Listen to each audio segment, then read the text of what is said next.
The Spotlight, shining a light on podcasts and videos that have caught our attention. Hi and welcome to The Spotlight. My name is Jen Spiker and today I'll be highlighting a video from the recent Answers in Genesis Living in Babylon Australian tour. In late February and early March, Ken Ham and Martyn Iles visited 4 capital cities. They shared a series of messages reminding attendees that the gospel of Jesus Christ is the light that brings every generation and every culture out of darkness. Martyn Iles' third message in Perth continued exploring Israel's exile to Babylon in the Book of Daniel and how the story has application in today's culture. The Spotlight with Jen Spiker. What is it that's going on in the Book of Daniel? What is it that these amazing individuals like Daniel, Shadrach, Meshach and Abednego are showing us? They are showing us that there is 2 ultimate allegiances by which we can live our life. There are 2 ultimate powers which we can serve in our life, and it's one or it's the other. There's no middle ground.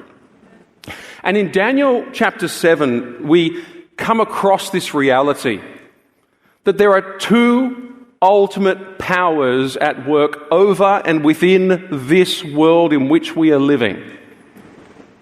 And if we can see those powers and we can decide this day whom we shall serve, then we'll be on the right track. And it starts in verse 1 of chapter 7, where it says, "In the first year of Belshazzar, king of Babylon, Daniel saw a dream and visions of his head as he lay in his bed." And you go, okay, we've reached a point in the book where something's happened. We've fallen out of chronological order. You're in chronological order all the way up to chapter 6, which is up to Cyrus, just mentioned at the end, Cyrus the Persian. And then all of a sudden we're back before chapter 5, the first year of Belshazzar's reign. You go, okay, this is no longer chronological. Why? Because from Daniel 7 to the end, we get history from another perspective. We realize through the book of Daniel as a whole, through its structure, that history can be observed from 2 perspectives, 2 standpoints. It can be observed from our perspective, the perspective that we are given by our 5 senses in this world, the things that are happening around us that we see, hear, smell, taste, and touch. But that's not all. Exactly the same history can be observed in a different way. And that's why the Bible has a kind of literature called apocalyptic, which always gets so controversial. Don't worry, we're not going to do too much controversy tonight. Otherwise we'll be here all night. This apocalyptic genre of literature, what is it? It's history, but it's a history that is seen through the unveiling of God of another perspective entirely. And it's the perspective of eternity. It's the spiritual perspective of the workings of God and angels and demons and devils of hell all around us, all the time, which we do not see every day. And Daniel 7 through 12 is an unveiling of that history from another perspective in another world. And what we find, actually, is that it's this history, this perspective of history which God unveils to us, which is the higher perspective in the sense that it is that world, the spiritual world, which is playing out on the one hand, and as a response to that, life in this world is changing. And so what a privilege to see behind the curtain into what is happening from God's perspective. You know, Daniel and his friends, Shadrach, Meshach and Abednego, they were privileged in their time because they did get little flashes of insight into the fact that there was this other world. They got flashes of insight into the fact that there was a parallel reality unfolding, which was driving their own reality. You remember the 4th man in the fire. Nebuchadnezzar looks in the fire and he says, "There's a 4th man and he looks like the Son of God." We might have been right on the money with that one. And they get a flash of the fact that, there's a realm in which God is at work for us. There's a realm in which God is at work for this world. You see another example when Daniel goes to the lion's den, and what happens? An angel comes and shuts the lions' mouths. But just as well, we get another glimpse. God is at work for the sake of this world. There's another reality. What about when Daniel prays? And his prayer doesn't get answered, and he prays some more, and days pass. And who shows up? The angel Gabriel. And he says, apologies that I was late. I'm paraphrasing, obviously. Sorry I'm late, he says. I was doing battle with some demons, and I got delayed. The Prince of Persia, he says. And there's an interesting study on, anyway, demons and nations and the way the Bible describes that in some places. But you get this sudden flash of, oh, this is not all there is. There's more going on. And there's a greater reality still than the reality that you and I see. You know, it adds new meaning to what Jesus said about the life of faith. Blessed are those who have not seen and yet believed. Of course, there's a specific application of that, which is not seeing the risen Christ. But there's a sense in which the life of faith is a life in which there is a lot of things we can't see. But we know that those things are happening, and we get flashes from time to time. And so we can be encouraged, you know, in our own experience of living in a culture that's looking more and more like the Babylon cultures of the Bible every day, because we can be encouraged by the fact that we are guaranteed three greater realities. First of all, the ministry of angels. Second of all, the presence of Jesus Christ. And third of all, the overarching rule of God in all things. We are not alone. We are not powerless. We are not defeated. The things we see in this world that war against us are nothing compared to the angel armies that are on our side.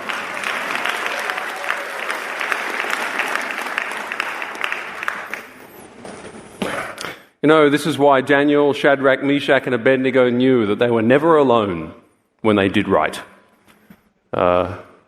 3 men in Daniel chapter 3 versus all the other officials. Very lonely. Oh no. Son of God came from heaven and stood with those men in the fire. We are never alone. We are the recipients of the ministry of angels. It's interesting, Hebrews 1:14 says, "Are they not ministering spirits sent out to serve for the sake of those who are to inherit salvation?" That's why Elisha could say to his servant, "Lord, open his eyes." And he saw a whole mountainside of angel armies. More are they that are for us than they that are against us. You know, I was listening to a preacher on Daniel chapter 3, the fiery furnace, and he was talking about the debate about whether the fourth figure in the fire is in fact the Son of God or if it's an angel. And he admitted at the final analysis you couldn't really be sure from the text, but he said, you know what? He said, even if there was no fourth man mentioned in the text, I would know that the Son of God was there.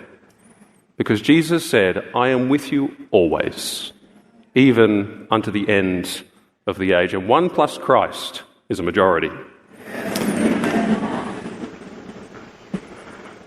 It's interesting, isn't it? And an encouraging thing to know that, and I often put it this way, and it takes a bit of thinking sometimes. It's like eternity is right at your elbow.